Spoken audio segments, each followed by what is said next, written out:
अगस्त ऋषि आर्य ऋषियों में से पहले ऐसे ऋषि थे जो उत्तर दिशा से दक्षिण की ओर गए और उत्तर के ज्ञान को दक्षिण के ज्ञान में बांटा। अगस्त ऋषि एक ऐसे ऋषि थे जिनके शिष्य सुतीक्षण ने गुरु दक्षिणा में अगस्त ऋषि को भगवान के दर्शन कराए। नॉर्मली हम कहते हैं ना, गुरु ने भगवान को मिलाता, गुरु भगवान को मिलाता, परंतु यहाँ पर गुरु को शिष्य ने भगवान से मिलाया। दूसरा, ये सब कहानियां जितनी बताई गई हैं, they are all interrelated. That is why I say that you need to do a lot of analysis, a lot of research and a lot more reading, because everything is related. Once we read the stories, the questions must come up. We must ask ourselves,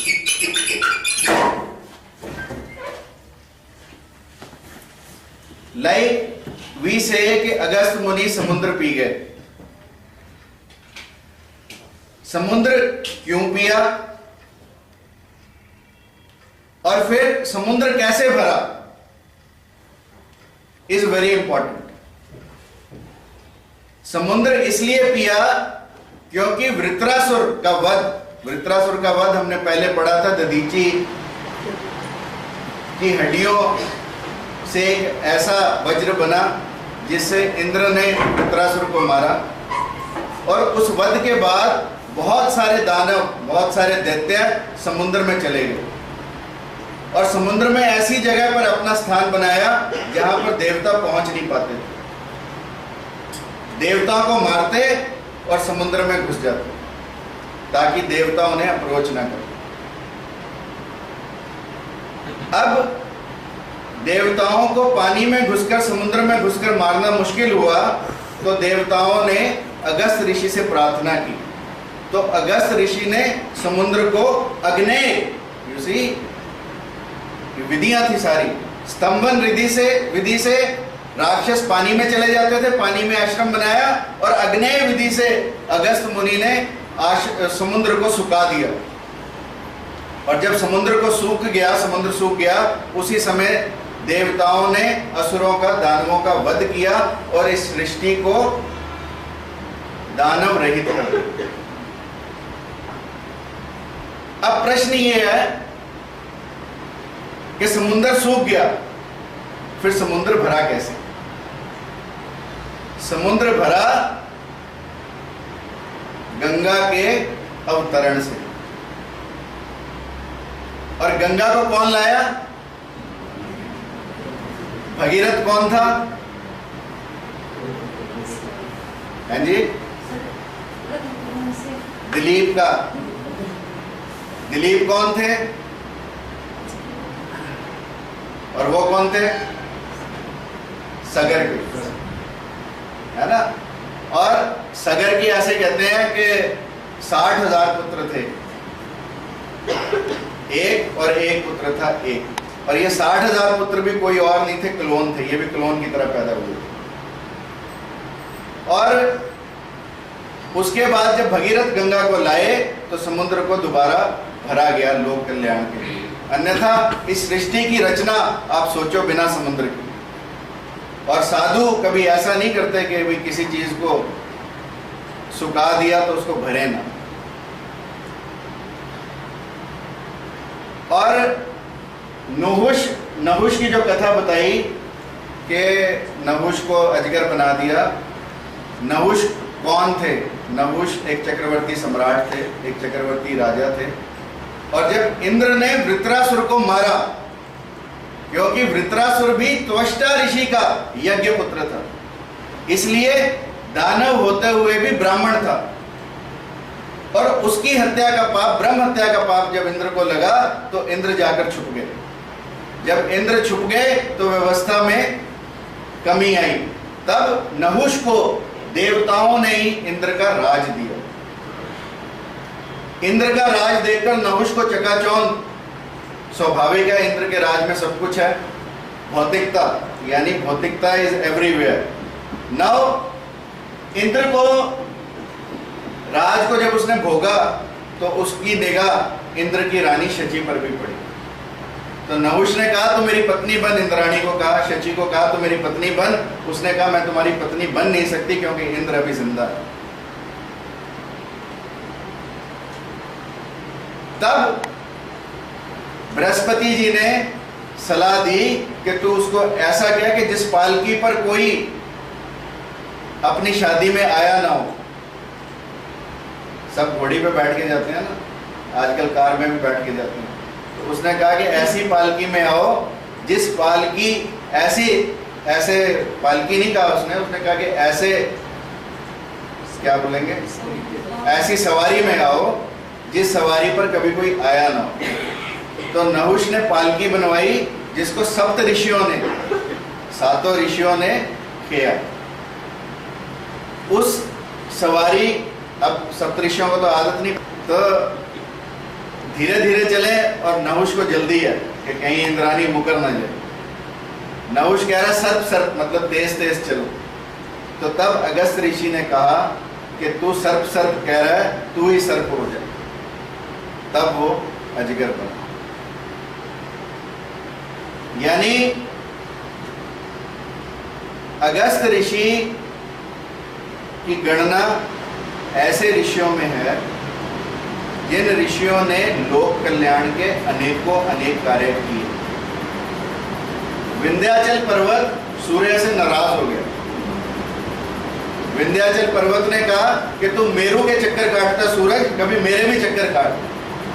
तो सूर्य ने कहा कि महाराज आपके चक्कर काटने से तो विधाता का विधान बदल जाएगा। विधाता ने सृष्टि ऐसी रची है कि मेरा चक्र फिक्स्ड है, I cannot change the orbit in which I am moving. तो विंध्या ने कहा तेरी ऐसी की तैसी, तू मेरी बात क्यों नहीं मानता। तो विंध्या कहते हैं इतना बड़ा हो गया कि उसने सूर्य को, अब सूर्य की तपस ना आए तो ये सृष्टि चल नहीं सकती। तब कहते हैं अगस्त और लोपामुद्रा जो उनकी पत्नी थी, दोनों ने विंध्या से प्रार्थना की। विंध्या को नम्रता पूर्वक कहा तो विंध्या पर्वत झुक गया और उसे ये कहा कि जब तक हम वापस ना आए तब तक तुम ऐसे ही रहना। और तब से आज तक कहते हैं विंध्या वैसे ही है और सृष्टि का विधान नहीं बदला। विधि के विधान को बनाए रखने में अगस्त ऋषि की एक महत्वपूर्ण, और लोग कहते हैं ना ब्याह तो ऋषि मुनियों ने भी किया था, पर उन्होंने जब किया तो उसके हालात अलग होते।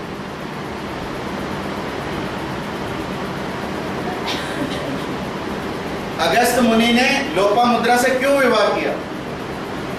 अगस्त मुनि कहीं जा रहे थे तो उन्होंने देखा कि कुएं में उनके पितृ उल्टे लटके पड़े। पितरों को उल्टा देखा तो पूछा भी तुम कैसे उल्टे लटके हो। उन्होंने कहा कि हमारा तर्पण करने वाला कोई भी नहीं है और एक तुम हो हमारे वंशज, तुमने वैसे ही गृहस्थी नहीं चलानी तो हमारे पुत्र पोते होंगे कहाँ से, इसलिए हम उल्टे लटके हैं क्योंकि हमारा तर्पण करने वाला कोई नहीं। तब कहते हैं अगस्त मुनि ने लोपामुद्रा से शादी की और लोपामुद्रा भी उन्होंने स्वयं बनाई अपने यज्ञ से और फिर विदर्भ नरेश को दे दी। और जब वो जवान हुई तो विदर्भ नरेश से मांगने गए। जब मांगने गए तो राजा को हिचकिचाहट हुई कि संत से अपनी बेटी की शादी कैसे करूं। और फिर देखो बेटी का त्याग, लोपामुद्रा ने स्वयं कहा अपने पिता को कि पिताजी अगस्त मुनि कहीं आपको श्राप न दे दें, इसलिए मैं उनके साथ जाने के लिए तैयार हूँ।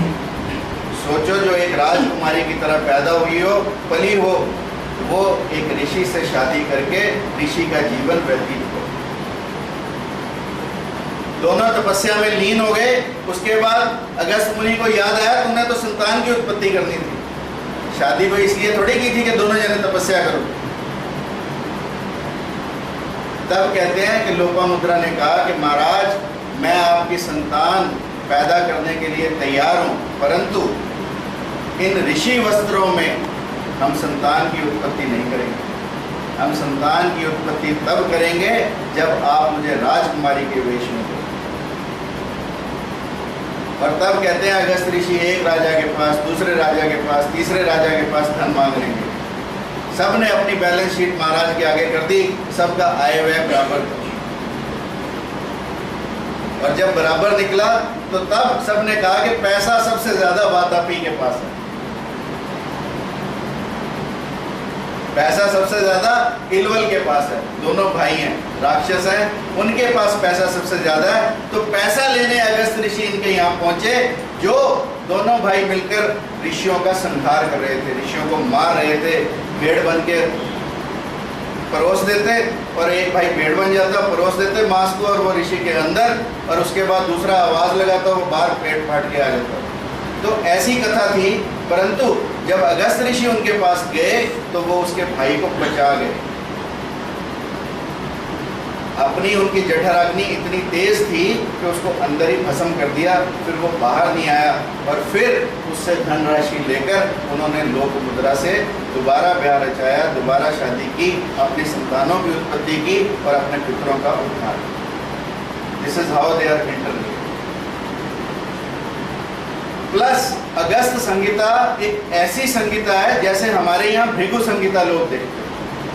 अगस्त संहिता में हम सब का, भृगु संहिता में प्रश्न लगते हैं। आप किस दिन वहां गए, आपने प्रश्न लगाया, आपने अपना भविष्य जानने की इच्छा व्यक्त की, वो आपका पन्ना निकाल के आपको देते हैं। आपका पन्ना आ जाता है कि आप पहले क्या थे, आगे क्या हो। इसी तरीके से अगस्त संहिता को अंगूठे के निशान से देखते हैं। आप अपना अंगूठे का निशान दो, they will find out everything.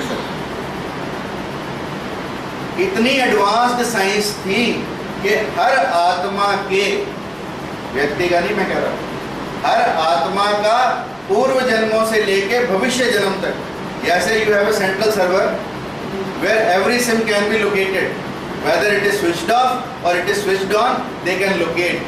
Similarly, Agast Rishi had the powers to locate every Atma wherever it was. Connection with everything. So he has written about everybody, कि किसने क्या करना है और कौन क्या था. Everything is written. And you can find it as a proof. आप लोग जाके you can check. And everything is perfect. You can say it perfect on the basis of the past. जो आपने अब तक अपनी लाइफ जी, वो सब अगर आपकी निकल आए तो you will believe it. Future तो अभी nobody knows. फ्यूचर में आपके बारे में क्या कहा गया है, you may not believe. But at least if your past is correct, you will start believing. I have tested. You can also test. When I gave my thumb impression, उन्होंने मेरे से डिफरेंट ऑप्शंस निकलवाई, है ना। और जब options निकलती चली गई तो उन्होंने मेरे फादर का नाम, इट वाज करेक्ट, मेरे मदर का नाम, इट वाज करेक्ट, मेरे दोनों भाइयों के नाम, इट वाज करेक्ट, मेरे दोनों बच्चों के नाम, इट वाज करेक्ट, है ना। And what I am is correct, what I will do I will not disclose.